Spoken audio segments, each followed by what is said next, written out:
Hello Ratbags, it's Jade. Welcome to another Immortals Fenyx Rising guide. Today I'm going to talk you through how you can upgrade Phosphor. Not only has he got some abilities that will help you out attacking other enemies, but you can also upgrade him with different perks and increase some of his own skills.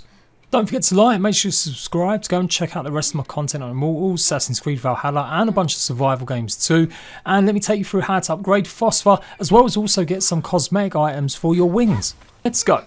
So to upgrade him, you're going to need to find some legendary creatures. Now there's quite a few of these scattered around, and so far I've defeated 2 of them and I've got 2 perks for actually doing the job. I'm going to show you a legendary Boar, which is a skill I think is actually a good one, whereas this one is only good if you've actually upgraded Phosphor, but we'll talk about that in a second. Pretty much though, you'll find him just on the edge of the Valley of the Eternal Spring as you're heading into the War Den. You can see it right here, just below there's some air vents and there's maybe some chests and stuff you want to go and get down, but it's quite a long way up, so you may want to try it and make sure you're still on this cliff. Now I'm going to do my best to get a kill using, or a hit at least, being Silent Assassin and get the most damage I can out of my armor sets that I've already got. I'm going to use my Hubris one, which I got from the Clashing Rocks region, and this gives you pretty much like more damage and more defense against unique creatures, and this guy is a unique creature. He's the legendary Nemerian, or Lion. So, creeping up behind him, I'm going to pretty much get that first stab in. Now this guy is pretty tough, he's got quite a bit of health, but you can see he's maybe not going to be that hard to kill. He hasn't got any red on his numbers here. I have done maybe 2 regions here, so it's all going to be depending on how quickly you went and found this guy. But just to give you an idea, I've done 1,000 damage there and it only took away maybe about 15%, yeah, I'd say about that, of his health bar. So yeah, he definitely packs a punch, and you want to be away from the cliff. I find that if you get knocked down sometimes, you might press the wrong button and then you'll find that you're losing health because you've not glided down properly. I'm doing about 653 with my axe combo and about 106 with each swing of it before doing another extra one. So yeah, I would definitely go for recommended heavy and try and just get out of his way when he's doing his attacks. Pretty simple stuff. Obviously you're going to be stunning him as much as you can using the Ares attack, which does a lot of stun, and then you can wail on him with some smaller attacks as well. You can see that takes off a huge amount of his health. We've already got him down to half health.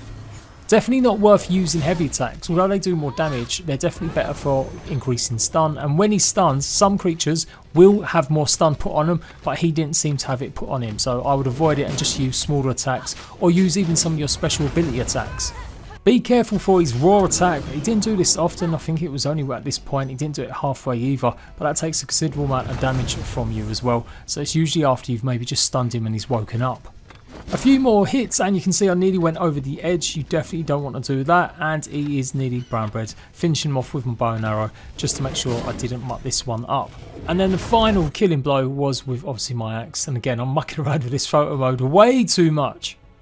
And so, as I said, your reward for defeating him is a upgrade or a better option for your Phosphor skill. Now, the skill that it gives you some more damage for, you actually have to spend a lot of Sharon coins to get. So it's definitely one of these creatures I think you're meant to face off later on in the game when you've got more skill points that you've put into Phosphor's actual skill.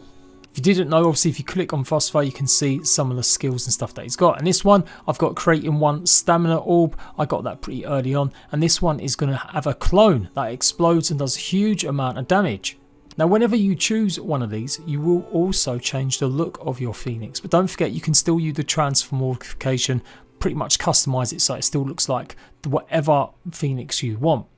You can see it's almost like a little swan now with its sleeker head and smaller head. Definitely more like a duck or a swan.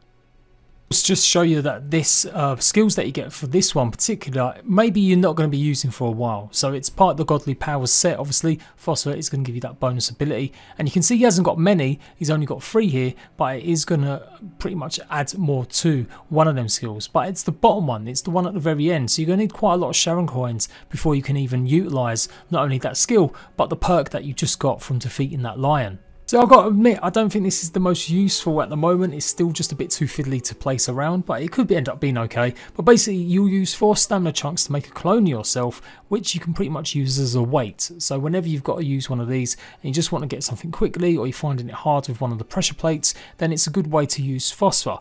However, the perk adds extra damage on that statue, so that you can make it pretty much blow up and it will cause a bunch of damage when it does. I just still think that's not as maybe useful. The damage you do is only of 470, so you get more out of maybe using just your axe normally, or even the Ares effect where all the blades come out from the ground. So yeah, maybe not the most useful one, but at least you know now defeating some of these legendary creatures is going to be worth it if they unlock more skills for either Phosphor or maybe some other bits. It might help out with others. It might not just be Phosphor. I need to check that out a bit more. There's some Ambrosia here too, so don't forget to pick that up. And then let's go and take a look at the next upgrade that I got, defeating a legendary Boar. So just slightly southwest of the Horde of the Gods, in the Valley of the Eternal Springs, you'll find a Myth Challenge fresco. And at this location, you'll also find the Boar. As you can see, his name is Slayer of Adonis, and he will kind of recognise that you're close by from quite a distance. It's always best to try and get at least one kill with the assassin skill. Obviously you might need to have unlocked that first, but it does do a huge amount of damage for pretty much your first hit, and it's always advised that I would try wait for they're asleep so that you can get that stealth attack in. 793 damage there, so that's doing pretty much a big amount. Now, this guy's pretty speedy. Obviously does his unstoppable attack from the front and then a kick from the back, and then he's just generally got that same attack pattern, but when it goes red obviously it's unstoppable. So just moving around using the slow down time feature skill, that is really crucial. I reckon you could probably use the Athena's dash attack so you get more out of it, and you just got to keep avoiding him, making sure you're okay to get him stunned, and then just wait on him. Again, don't use your heavy attacks. You see it doesn't obviously do anything with the bar. You just got to keep whacking away at him as much as possible and get as much damage done as possible. Then you can build up your heavy attacks again. So yeah, he's not too challenging. Neither of these fights I don't think were that challenging, despite whatever level they are. Again, pretty similar that when I did the first attack with that 700 damage, it took maybe only about 10-15% of his health away.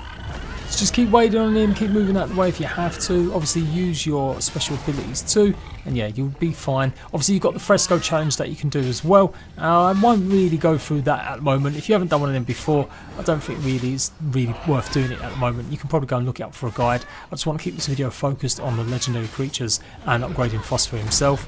I fast forward just ever so slightly, got him see stunned again or just about to stun him, and I did a big huge combo there which took a lot of health from him.